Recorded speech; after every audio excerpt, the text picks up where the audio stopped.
Shame is a useful feeling which tells us and reminds us about our values, about what's important for us, and this helps to align our behaviors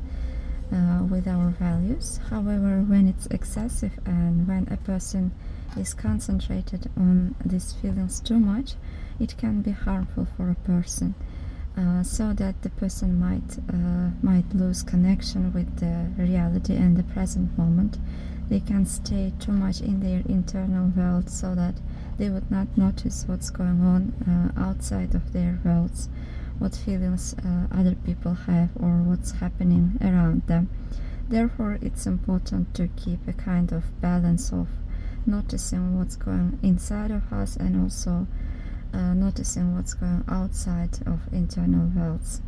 And if you will try to suppress the feelings of shame or any other feelings, and if you will push away these feelings, they will come back to you with even stronger effect, or they will be operating somewhere at the background and causing you depression, anxiety, or other uncomfortable feelings, and you might be even not aware of these feelings. Feelings of shame can emerge as a result of doing some mistakes, and your shame might be telling you that you are unworthy, that you are not capable of doing things, and it can also considerably harm your self-esteem. And your shame can tell you that you are not capable of loving and you don't deserve love. Shame might be breaking your interpersonal bridge. In that sense, you will not have a satisfactory or authentic relationship with yourself. It's somehow as if you are trying to avoid your own self, and as a result of it, you might lose touch with connecting with other people, and your relationships with the world and other people might become problematic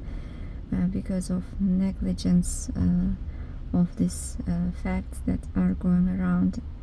as a result of being too much concentrated on your own world. And sometimes it happens that we are trying to avoid feelings of shame, and for the sake of it, we don't trust people, we avoid connections with people, or we are being too much perfectionist so that we don't make any mistakes, and because we don't want to feel these feelings of shame. And in order to avoid shame, we engage in behaviors that are in long term can harm us and can make us distant from our values or living a productive life. The first step to understand what's causing the shame and what's the history of our shame, we can ask ourselves when we felt shameful and who told us that in certain circumstances we should feel shameful. And while asking this to yourself, you can understand what are these patterns that are related with the shame. Since shame might come to a point where it will be shaping your behavior and would influence your personality. However, once you realize what causes the shame and what are the consequences of trying to avoid the shame or trying to align your behavior in order to avoid the shame, your self-awareness will increase, and you can change your behavior in the future in the manner that aligns with what's important for you. And in this manner, you might have a more productive life, and it will be easier for you to achieve the goals that you want to achieve despite these feelings of shame. And as a result of accepting them, opening space for them, recognizing that this is the normal human feeling, but not allowing it to shape your behavior, to shape your personality and character. Shame might become the reason why you don't want to raise your hands in the class, or why you don't want to step out of your comfort zone. And because of shame, you might be not willing to accept your feelings, and you don't want to get involved in new activities or trying something new because you think that this new behavior might lead to feelings of shame, or that you can make some mistakes and as a result you would feel the shame. Because of focusing too much on your shame, you might be not willing to forgive yourself and to move forward, and you might feel stuck. However,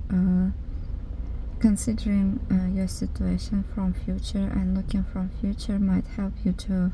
understand that you are just losing your time right now being stuck on that point, whereas if you could take risk and try new things and try to develop yourself, you might be more useful for yourself and for other people, and you might use this time instead of staying stuck with these feelings, you might use this time in order to develop, to inspire other people, to help other people and yourself. Working with yourself and with the feelings of shame can also help to expand your views and to consider other people's mistakes and feelings with more compassion, since you would be able to understand how they feel, and this might help you to approach with more compassion towards other people and help them to support them. Thinking that everyone does mistakes and all of us have flaws, and thinking in that sense that every human being has mistakes can help to approach